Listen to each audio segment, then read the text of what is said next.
Olá, boa tarde.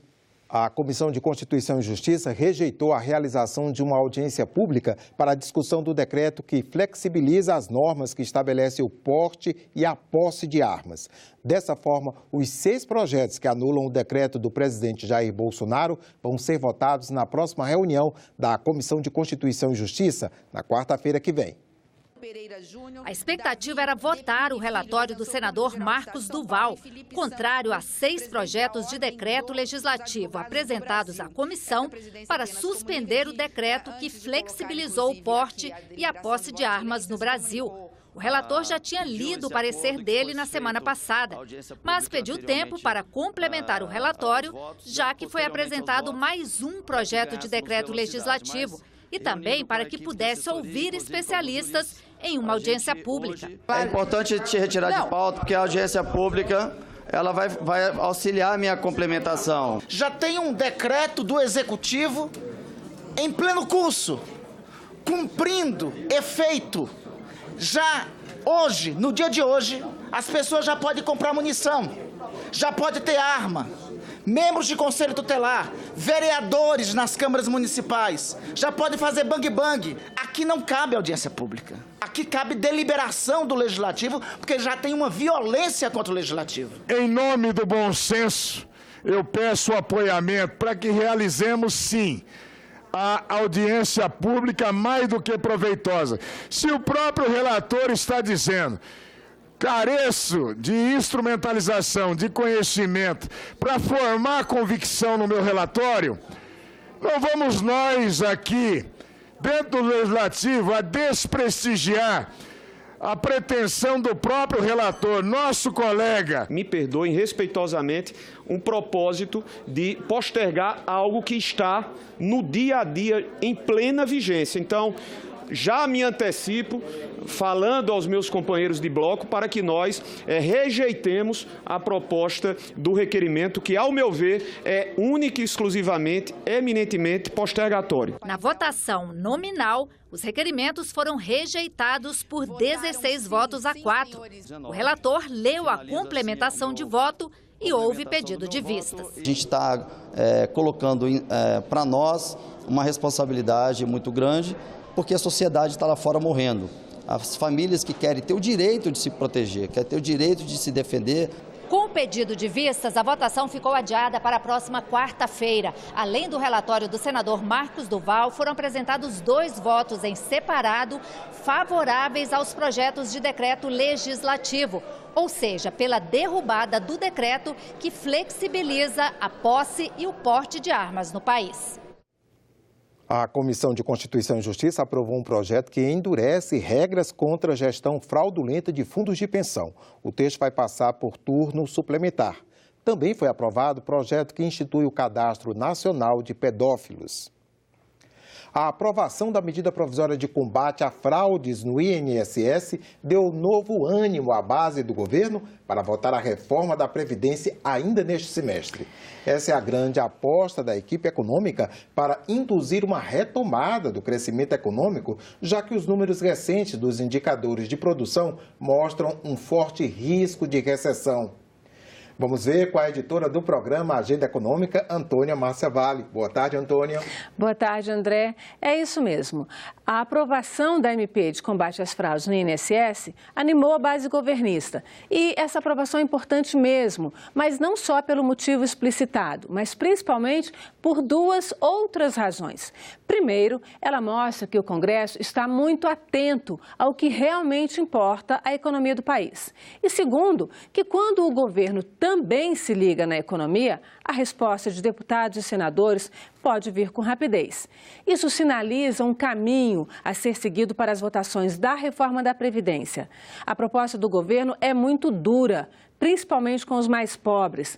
Mas há consenso entre direita e esquerda de que, em alguns aspectos, como a questão da idade mínima, ela é necessária. Então, o governo vai ter de se sentar e negociar seriamente, fazendo as concessões que deixem o projeto um pouco mais equilibrado para conseguir os votos dos quais precisa, André. Antônia, e com relação à retomada do crescimento da economia, o governo diz que só a reforma reforma da Previdência pode fazer o país voltar a crescer, né?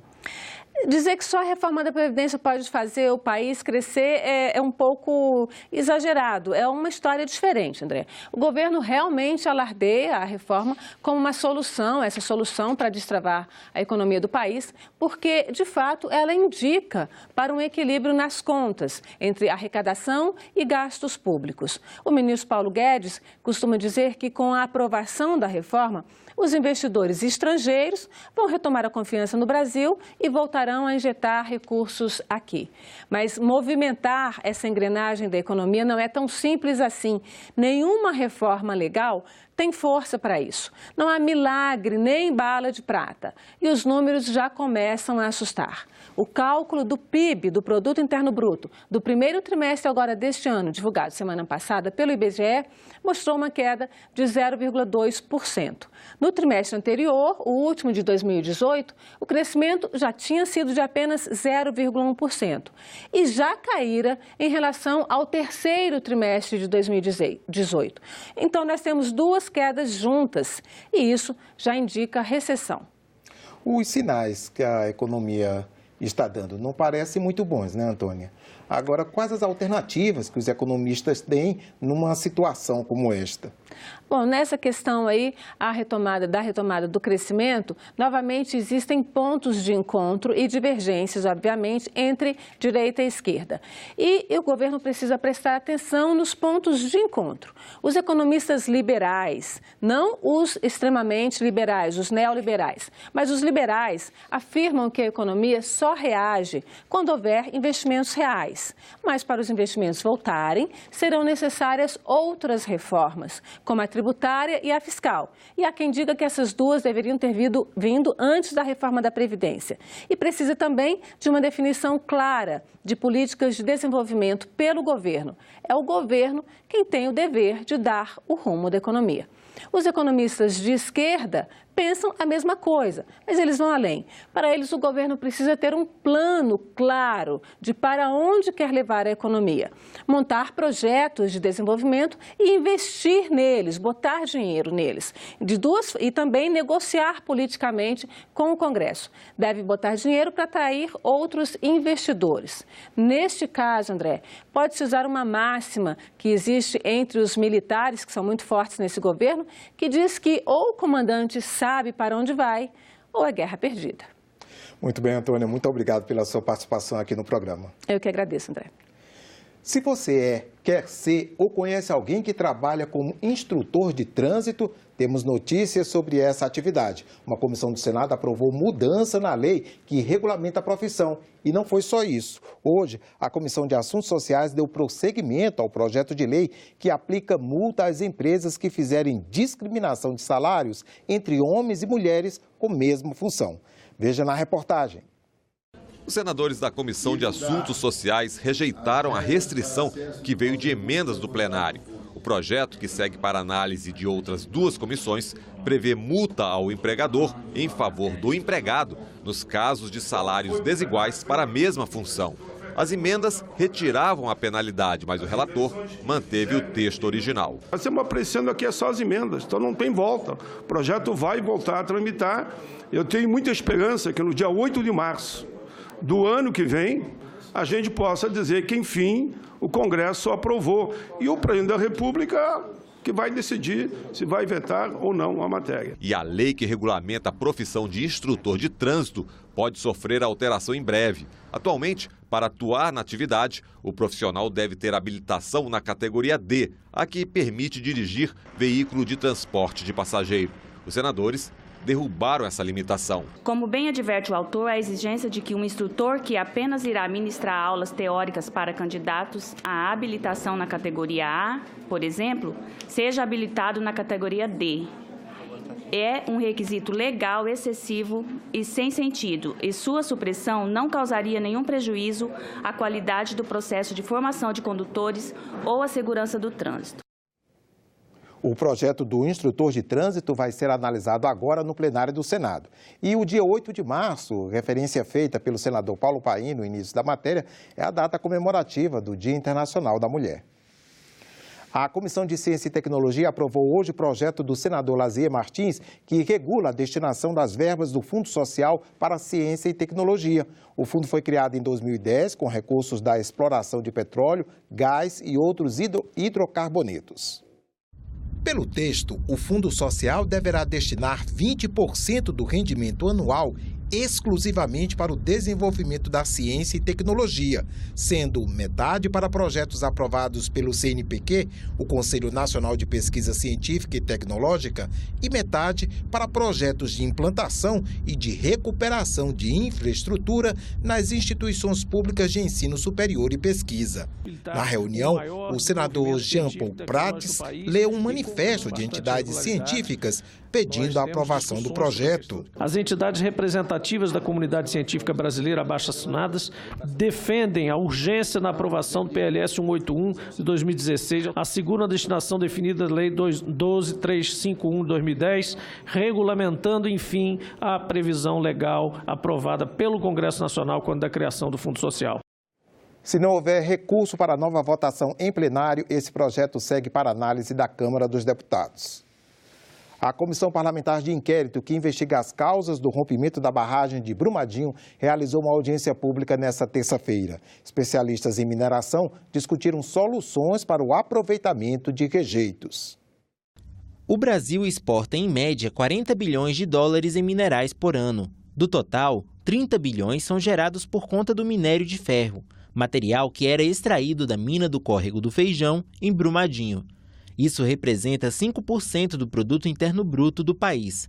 Os dados ainda apontam para o fato de que cerca de 10 milhões de pessoas vivem dessa atividade.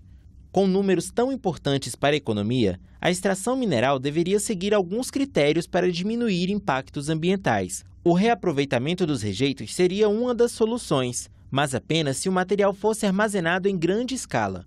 É o que sugeriu este especialista durante a audiência pública da CPI de Brumadinho. Vão pegar tudo isso, vão fazer um monte de casas populares, vão fazer prédios e tal. Não é verdade. É possível fazer? É possível pegar o rejeito, botar num foguete e mandar para a Lua. Também é. É factível do ponto de vista prático? Não.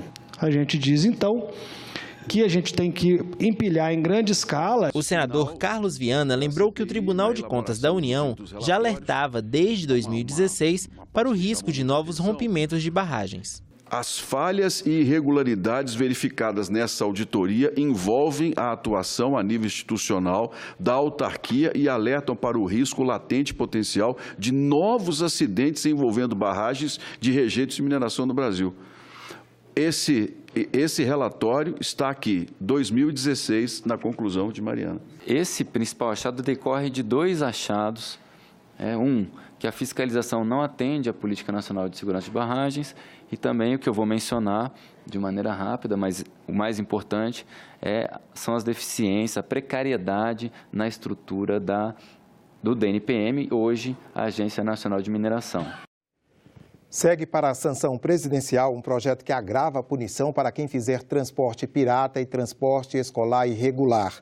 Os senadores também aprovaram em primeiro turno uma proposta de emenda à Constituição que cria uma avaliação das políticas públicas dos três poderes. O objetivo é verificar não só se o dinheiro foi aplicado, mas também se houve benefícios para a população. A PEC ainda tem que ser votada em segundo turno. Esse sistema irá fazer um acompanhamento permanente da execução das políticas públicas no Brasil, de tal modo que a sua eficiência, eficácia e efetividade possam ser acompanhadas e, no caso da minha sugestão, pelo próprio Tribunal de Contas da União, que já tem toda a estrutura, pessoal técnico e capacidade para fazê-lo. Também foi aprovado um projeto que prevê penas maiores para motoristas que fizerem, sem autorização, o transporte escolar ou de pessoas e bens.